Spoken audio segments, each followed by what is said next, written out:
क्या सरफराज अहमद रिटायरमेंट का ऐलान करने वाले हैं? प्रेस कॉन्फ्रेंस में उन्होंने किस चीज की तरफ इशारा दिया, आइए जानते हैं। चैंपियंस टी20 कप में प्रेस कॉन्फ्रेंस के दौरान सहाफी के सवाल पर सरफराज अहमद दिल बर्दाश्ता हो गए और कहने लगे कि जिसका इंतजार है वो ऐलान जल्द हो जाएगा। उनका मजीद कहना था कि खेलने से मुताल्लिक कहने को अब कुछ नहीं रहा है।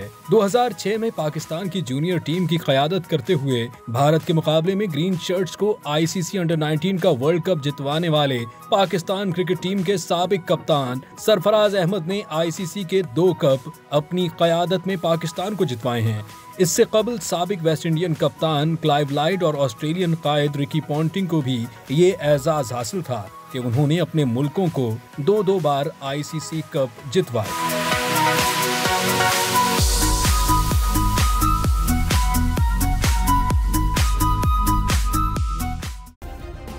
सब्सक्राइब करें और बेल दबाएं ताकि कोई खबर रह न जाए।